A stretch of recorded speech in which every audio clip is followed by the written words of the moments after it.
What if I told you that love isn't just about romance, but about resilience, growth, and choosing each other every single day? Today, as we celebrate our 10 years of marriage, I'm sharing the real, unfiltered lessons we've learned. Things no one tells you before you say, I do. Whether you're single, dating, or married, this relationship insights might just unlock the miracles in your own love story. Are you ready? Hello, miracle workers. Welcome to another special episode. Special because we are celebrating Valentine's Day, post Valentine's. And in this episode, I will be alone. I don't have a guest, but I am excited to share. Just for context, I just came from an event, a very milestone event because me and my husband, we attended a renewal of vows ceremony. In fact, they gave us flowers. Yan. So may flower. And it was so solemn in a way that our parish priest really reminded us about our vows to each other and how we are able to stay long in our marriage because it's all by the grace of God. So for this episode, I will be talking more about our relationships. But before that, I'd like to invite everyone, in case you haven't known or haven't got a copy of our book. Okay, as you can see. Yan. Kita ba? So, yan, dito na lang. So this is the Couple Power book. This was written 2019. Actually, it was written before that, 3 years before that. When we conceptualized this in 2016, we published this in 2019. February 17, 2019, we had a book launch, and there we shared the journey of becoming married couples and self-published authors. And this is our very first book as husband and wives. So we tackled here 10 chapters to help couples, especially young couples, in their married life.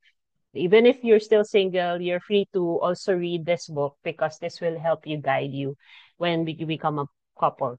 So we have different topics like power of communication, power of dreams, power of love, power of faith, forgiveness, trust, power of giving, time, connection, and money. And it also has a bonus chapter. So this is for those who really want to improve their relationship or get prepared for their married life. And unfortunately, I don't have anymore a hard copy. I have this in Amazon, so you can get a copy of this on Amazon, the ebook version of this one. But if in case you want a hard copy, just let me know. I'll probably arrange for reprinting of this book. So on to our episode for this special episode, post Valentine's episode. So we'll be talking about love, commitment, and growth. So first off, that we'll talk about is the foundation of a strong marriage. So for those who don't know about us getting married, it was just six months of engagement, and I think 2 months of preparation for the wedding. And it was all by the grace of God that it was all orchestrated in a way that we even beyond what we imagined.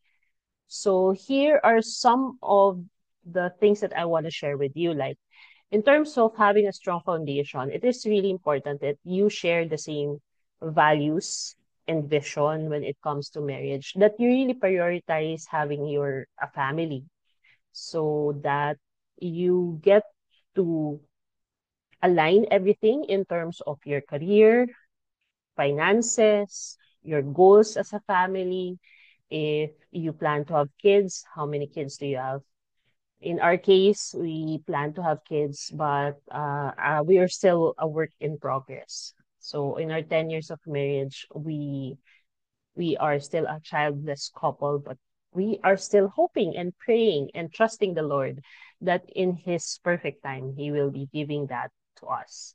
There's also the power of faith, the trust, and of course, teamwork in able to last the relationship.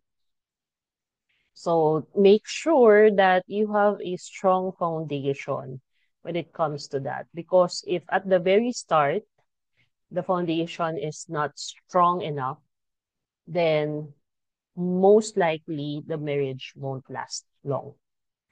Okay. So let's talk about one of the vital things also that is important in marriage, which is communication and connection. The role of this communication is to have open, honest, and respectful communication. I discussed this more in detail in our book, Couple Power. So, what do I mean by this? When you feel that there is something wrong or that your partner has done something wrong, you need to communicate that in a loving and respectful way.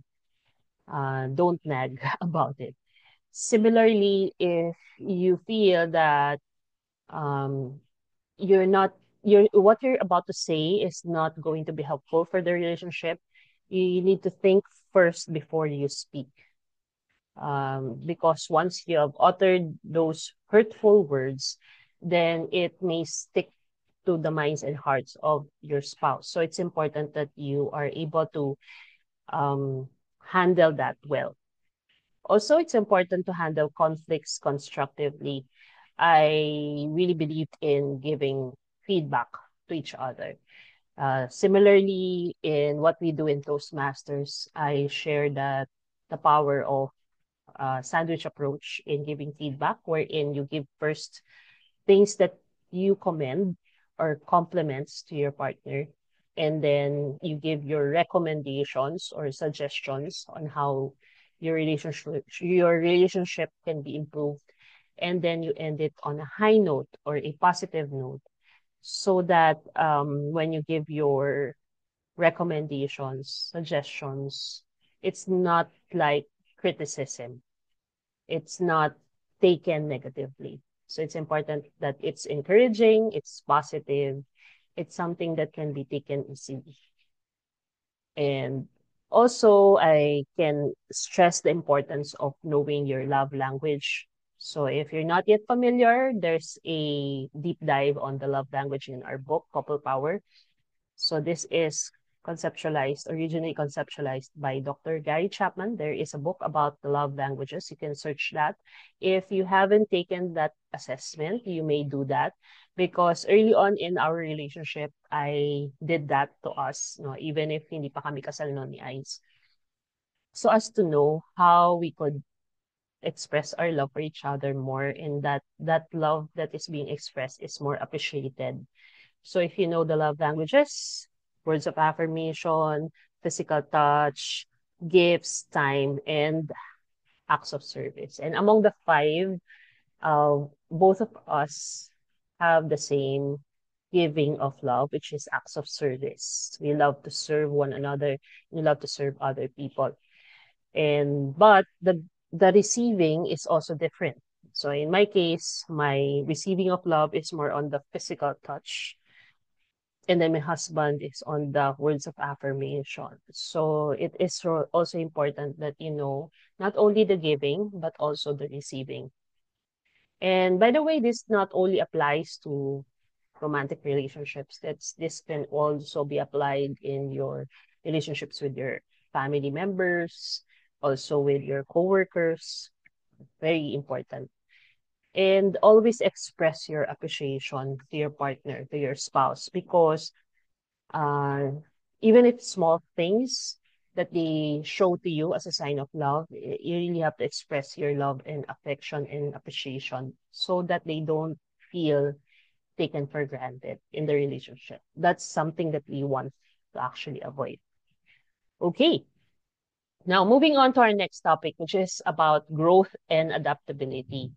How does marriage evolve over time? So, of course, in the first few years, anyone here who has been married recently, in your first probably 2 to 3 years in a relationship, there's that honeymoon stage wherein you like to be with together. You like going out, traveling, doing things together. That was exactly what happened to us as a couple. We would go out, we even wear couple shirts when we travel. We would go to different places, spend really more time getting to know each other, bonding, and um, yeah, so building memories. So that's what happened. And then over time, reality gets in the way. You need to work for the family, for for you to earn money, so that the time is more allotted to work and business. And sometimes time for the spouse is taken away. So it's important to really have that intentional date from time to time. So if you can do it once a week, once a month, but there's a non-negotiable date for you and your spouse so that it's an opportunity for you to get to know each other, to nurture the love. Beyond not talking about work, not talking about responsibilities, it's just nurturing the love for each other. And then also, it is important to recognize that as you grow as a couple, you also grow individually. So the personal growth, allow each one to grow individually. And then as you grow, you communicate that to each other. When you allow the other person to grow, to evolve, to transform, then you recognize that because you cannot stay where you are when you first met each other or you first in your first few years. Eventually, you have to grow. That's something that you have to accept. So there comes the idea of you need to support each other's dreams and aspirations. So if, like in our case, my husband has been really dreaming of really working abroad and earning big money there so that it's for the future of the family so that we get to enjoy our retirement years comfortable. Like that's what he aspires to. But in my case, I have this idea that I wanted to really stay in the Philippines. I don't want to go abroad and work. I'd probably go abroad just for vacation, travel, recreation, but not to work. But since I have to also honor the dream of my husband, then I have to be supportive in a way. So try to find a common ground on where you can actually work it out. So in our case, like in 2023, I we both decided that we can try out to go to Dubai. So we went to Dubai to try our luck if we could find a work there. Stayed there for about I stayed there for a month to build memories. And then my husband stayed there for about 3 months or 4 months. And I don't know what happened, but of course, I do believe that it's all God's plan. He was not able to find a work there, and eventually he had to go back to the Philippines. So in that way, we decided that he can. So the miracle there is that he was able to immediately find a work when he went back to the Philippines. So he immediately started to work in a hospital. And then, so in a way, sometimes you have plans, you have dreams, but God has better plans for you. So you really have to pray about it and surrender to Him whatever plans you have. That's very important. Now, moving on to love, laughter, and little things. It really is important to keep the marriage longer, alive, awake, healthy, is to keep the romance alive. Simple ways to nurture your love daily. So I remember I would do little stuff for my husband. Sometimes I would write love notes to him. I would serve him coffee. I would serve him simple. snacks and all that. And even texting simple kamusta or did you eat lunch? Those are simple things that has to be done, not because out of obligation, but because out of love. It's also important that you share laughter and inside jokes together from time to time. So I always laugh at the jokes of my husband. And genuinely, I am a fan of his jokes. Also, it's not because I have to laugh, but it's really because I find him really humorous. And that's what I'm thankful for. Also, you need to recognize also the impact of small gestures in building a strong bond. I recognize the fact that my husband is a good cook and he's a good massager. So he would massage my feet, my legs, my tired back after a day's work. And similarly, I would also do that to him from time to time to ease up the any burdens that he may be experiencing from work. And so it's important to recognize those little things. Appreciation, gratitude is something that has to be present in a relationship for it to really last longer. I think I believe that relationships last longer when you um are able to keep the passion and the love alive.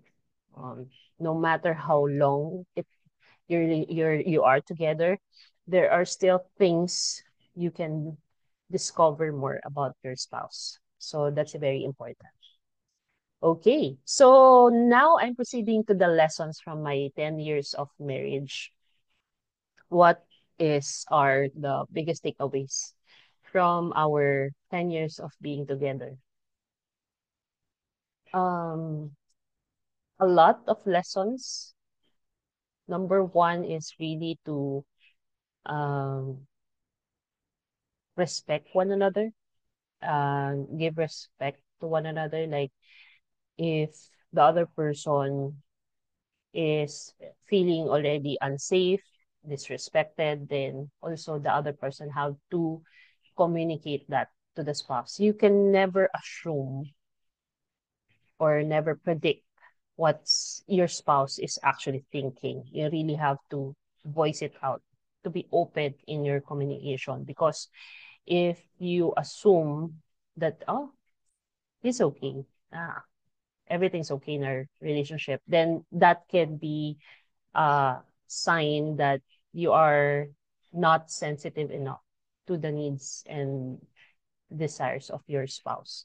So it's really important that you are sensitive enough and respect one another in thoughts, in words, and even in actions.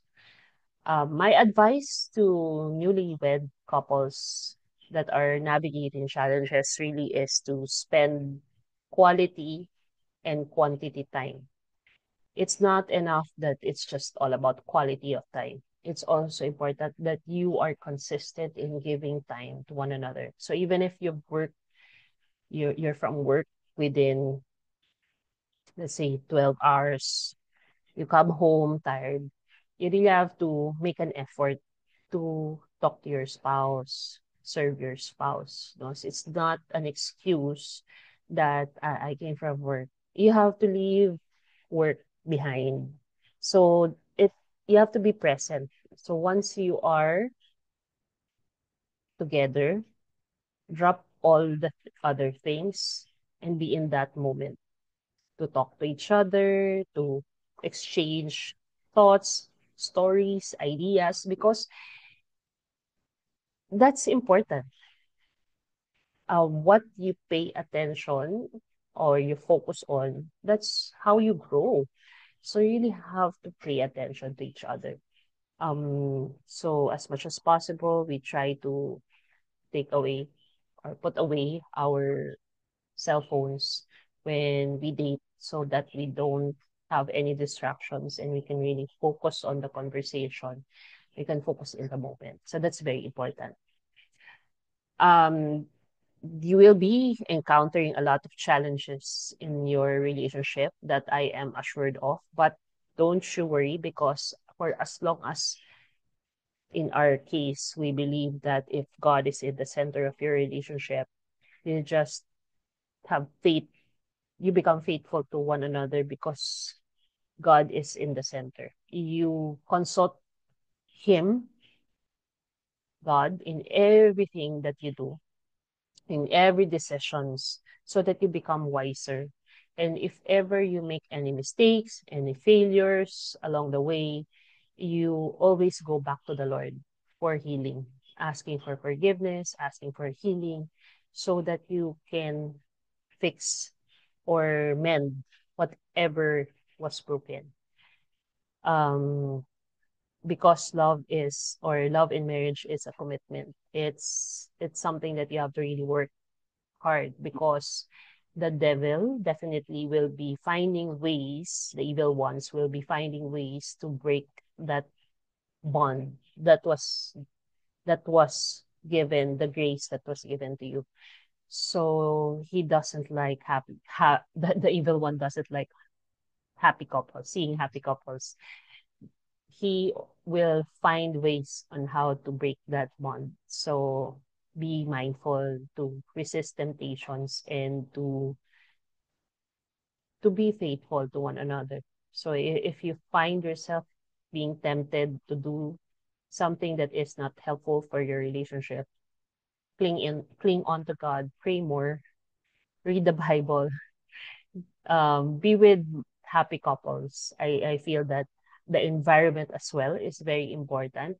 I remember when we got married, one of the non-negotiables that I asked my husband is that we become part of Couples for Christ. So it doesn't have to be Couples for Christ in your case. It could be a Christian community, whatever community you decide to join.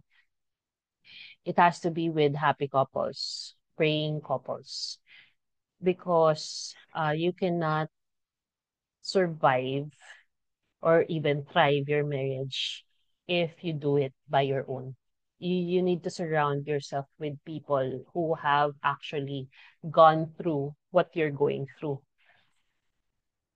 Support system is really important because people who pray for you, who give you advice, who give you, or not necessarily advice, but probably a listening ear, somebody who can listen to you, pray for you, that is very important. Because sometimes, if you're angry with your husband, you cannot immediately settle the issue. You need to unload it with somebody that you can trust. Hindi kayo i-chismis, hindi kayo mamarites, no?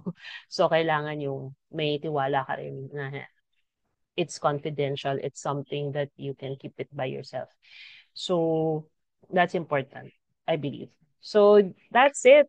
I hope that this episode has given you some insights, aha moments with regards to relationships, especially with couples.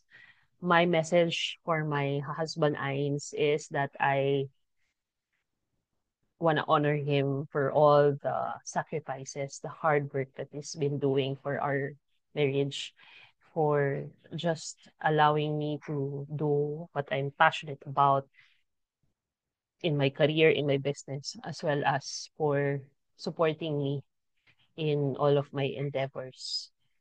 And for making me laugh and for making me cry sometimes. So it doesn't mean that if your husband makes you cry, that's bad thing. In fact, when you cry, that's also good for your soul because it's a way for you to release negativity. And I honor him for his authenticity and vulnerability when he is able to share things that is in his mind and heart. So that's what I love about my husband, Ice. And my encouragement for you listening to me right now is really to invest in your relationship with your spouse. Um, you have decided to take on this vocation of married life. So make it a point that you value it. And by valuing it, you make time for it, you make it a priority, and you make an effort to keep this relationship alive. So that's my message to all of you. And for single people who are watching right now, don't lose hope. Just pray and also make some actions. I can probably do a separate episode on that to give you some tips for single people. Uh, During the pandemic, I would do a webinar on relationship goals to help single people find their one true love. So that's probably something that I can do in the future episodes. So for now, this is my invitation to everyone. If you haven't subscribed to this channel, please do hit the subscribe button. You can hit the like button as well and share this to your friends and family who you think can also benefit from this episode. My goal here in this Unlocking Miracles is to spread positivity, encouragement, and inspiration to every person who needs that. And my goal is not just to do that, but actually to also become a platform where you yourself can also share your own miracle story. So if you feel that this is something that you want to do to inspire people, just hit me a message, and probably we can do an interview or do a collaboration someday. And if you haven't watched my previous episodes, I think this is my seventh yet episode, if I'm right in recalling. So I've started this episode since 2023 during my birthday. And I am continuing this episode, hoping to still touch more lives with the episodes that I'm doing. And if you have any suggestions with regards to the episodes that you want to watch and you want to hear here in my episode or my podcast called Unlocking Miracles, please do message me. I'd be happy to take them on. And that's it. I am so happy today because we renewed our vows as a couple. And this is actually my one of my wishes because I was not able to arrange it during our 10th year anniversary last January 8th. So I was so happy that this actually happened today. It came to us as a surprise, but really I'm grateful for all the things that are happening and not happening in our lives because I trust and surrender to the Lord that He knows what's best for us. So I hope you too will trust and surrender. Okay. So my invitation for you listening right now is to continue to unlock more miracles in your life and be a blessing to more people. Cheers and see you in the next episode. Bye.